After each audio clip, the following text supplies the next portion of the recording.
Hello दोस्तों, नमस्कार, आदाब, सत श्री अकाल, सुप्रभात, राधे राधे। और आप देख रहे हैं मुझे आपके अपने यूट्यूब चैनल पर। दोस्तों, आज मैं आपसे हमारी आम जिंदगी से जुड़ी हुई कुछ ज़रूरी बातों को शेयर करने जा रहा हूं।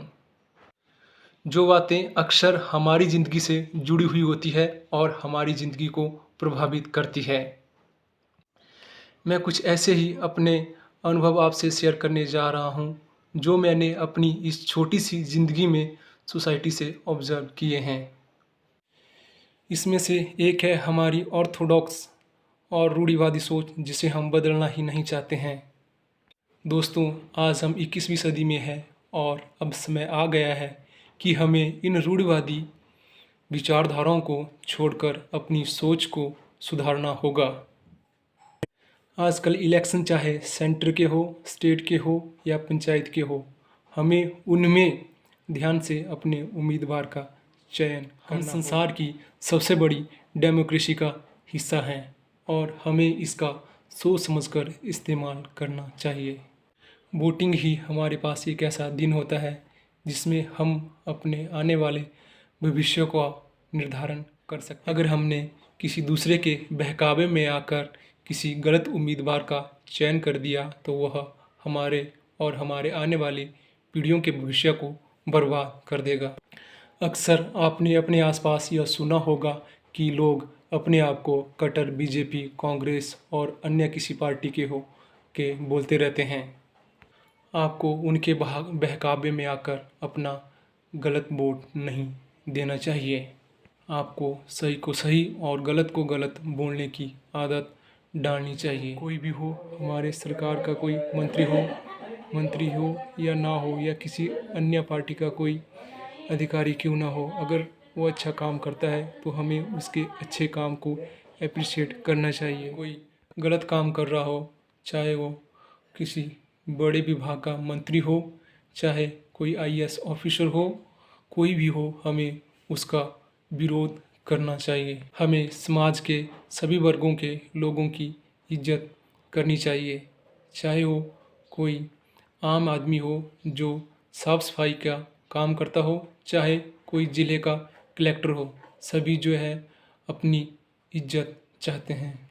हमें एक बेईमान व्यक्ति की बजाय, चाहे वो किसी भी बड़ी पार्टी का मंत्री हो या हमारे गवर्नमेंट का कोई ब्यूरोक्रेट हो, की बजाय एक आम इंसान जो अपना काम पूरी ईमानदारी और निष्ठा के साथ कर रहा है, उसके काम को एप्रिशिएट करना चाहिए। इस महामारी ने हमें यह सिखा दिया है कि जो हमारे आसपास सफाई करने वाले कर्मचारी हैं या म्युनिसिपल पार्टी में काम करने वाले कर्मचारी हैं, उनकी कितनी अहमियत है। आजकल सभी सफाई का विशेष ध्यान रख रहे हैं, लेकिन अगर ये बात हमने पहले समझ ली होती तो कोरोना क्या, आज जो भी बीमारियां हमारे संसार में फैली हुई है वो कभी भी हमारे देश और संसार में अपना पैर नहीं पसार। भगवान ने क्यों इंसान को परफेक्ट बना के इस दुनिया में नहीं भेजा? क्या आपने कभी ऐसा सोचा है? सोचो, अगर भगवान इंसान को परफेक्ट बना के भेजता तो किसी भी इंसान को किसी की ज़रूरत नहीं होती। इसीलिए भगवान ने हर एक इंसान को कुछ न कुछ या कोई न कोई कमी ज़रूर दी है, ताकि वह समाज के सभी वर्गों के साथ मिलजुल कर रह सके और इन कमियों को आपसी प्रेम भाईचारे से दूर कर सकें। दोस्तों, भले ही इंसान को किसी की ज़रूरत पड़े ना पड़े, पर भगवान ने दो ऐसी परिस्थितियां बनाई है जिसमें हर एक इंसान को किसी न किसी की ज़रूरत होती है। ये दो परिस्थितियां हैं, एक जन्म और दूसरी मृत्यु। जन्म के समय जब बच्चा इस संसार में आता है तो वह निहत्था होता है, खाली आता है, बेबस होता है, लाचार होता है। तब उसका पूरा के पूरा अपने परिवार के ऊपर डिपेंडेंट होता है। पर जब वो बड़ा हो जाता है, संसार में रहता है, संसार से कुछ सीखता है, तो उसमें जो अहम मोह माया काम, क्रोध ये सब भावनाएं आ जाती है और वो भूल जाता है कि वो खाली हाथ आया है और बेबस था, लाचार था और किसने उसको इस मुकाम तक पहुंचाया है। वो सब कुछ भूल जाता है और वो सोचता है कि उसे ज़िंदगी में अब किसी की ज़रूरत नहीं पड़ेगी, लेकिन वह भगवान की जो दूसरी परिस्थिति है उसको भूल गया है, जो कि मृत्यु है। मृत्यु के समय भी इंसान को दूसरे व्यक्ति की ज़रूरत, हमें एक दूसरे के साथ प्रेम भाव से, भाईचारे के साथ रहना चाहिए और किसी को भी बुरी नज़र, हीन भावना से नहीं देखना चाहिए और सभी का इज्जत के साथ उसका चाहिए। हमें समाज के सभी वर्गों को समान दृष्टि से देखना चाहिए और उनकी इज्जत करनी चाहिए। जहाँ पूरा संसार इस महामारी से ग्रसित है, तो आपने अक्सर न्यूज़ समाचार पत्रों में सुना होगा कि हमारे जो पॉलिटिकल लीडर हैं वो अपनी सत्ता को बचाने में पड़े हैं, उन्हें अपनी सत्ता की पड़ी है। कुछ तो ऐसे नेता लीडर हैं जो अपना फ़ायदा ढूंढ रहे हैं और एक पार्टी को छोड़कर दूसरी पार्टी में जा रहे हैं। वो अपना अपना कर्तव्य भूलते जा रहे हैं। वे सब कुछ भूल गए हैं कि जिन लोगों ने उनको यहाँ तक पहुँचाया है उनकी समस्याएं क्या है।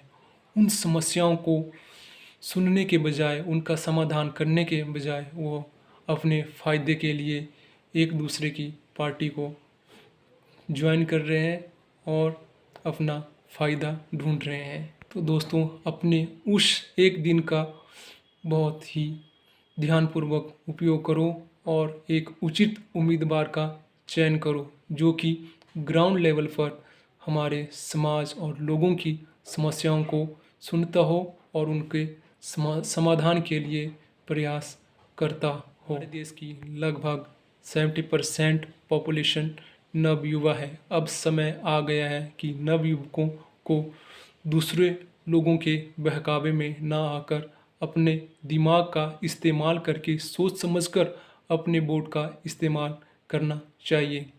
जहां वो एक तरफ जब गलत उम्मीदवार का चयन करते हैं तो उन्हें उसका जो भुगतान है पूरे 5 साल तक उस सरकार के अंडर आके सहना पड़ता है। इसीलिए नवयुवक अपनी शक्ति को पहचानो और उसका उचित और ठीक स्थान पर इसका इस्तेमाल करो। दोस्तों, आखिरी बात जो हमेशा हम सबके मन में होती है और ये हमें हमारे टैलेंट को बाहर निकालने से रोकती है, ये है हमारा अपने ऊपर विश्वास। हम ये सोचते हैं कि वो सोच कि अगर हमने ऐसा किया तो हमारे बारे में हमारे पड़ोसी, दोस्त, रिश्तेदार और दुनिया क्या कहेंगी। अक्सर हमारे देश का बहुत सा टैलेंट इन्हीं बातों की वजह से दब कर रह जाता है। दोस्तों, भगवान ने सभी को एक ना एक ऐसा टैलेंट दिया होता है जो कि उसी के पास होता है और दूसरों के पास नहीं होता है। बात होती है उस टैलेंट को, उस यूनिकनेस करैक्टर को पहचानने की। उस करैक्टर को पहचानो और अपनी ज़िंदगी में आगे बढ़ते जाओ। अपने जीवन में जो भी आपके सपने हैं उनको पूरा करो और बिना उसके अंजाम को सोचे अपना काम करते जाओ। इसका कोई भी अंजाम क्यों ना हो, अपने जीवन के सफ़र में आगे बढ़ते रहो। आखिर में बहुत खूबसूरत पंक्तियों के साथ मैं अपनी वार्ता को विराम देता हूँ। ये खूबसूरत पंक्तियाँ तो जीवन में कभी भी मेहनत करना, हौसला तेरा वक्त भी आएगा, जमी से मिलने एक दिन आसमां भी आएगा। थक हार के मत बैठ, ये सफ़र के मुसाफिर, ये सफ़र ही है जो तुम्हें एक नया मुकाम दिलाएगा। जब ज़माना तेरे पीछे आएगा तभी तो असली जीवन जीने का मज़ा आएगा। धन्यवाद दोस्तों। अगर आप मेरी बात से सहमत हैं तो कमेंट ज़रूर करें और अगर आपको लगता है कि ये वीडियो यूज़फुल है, वैल्यूबल है और आम आदमी की सोच पर निर्धारित है, तभी इस वीडियो को लाइक और शेयर करना।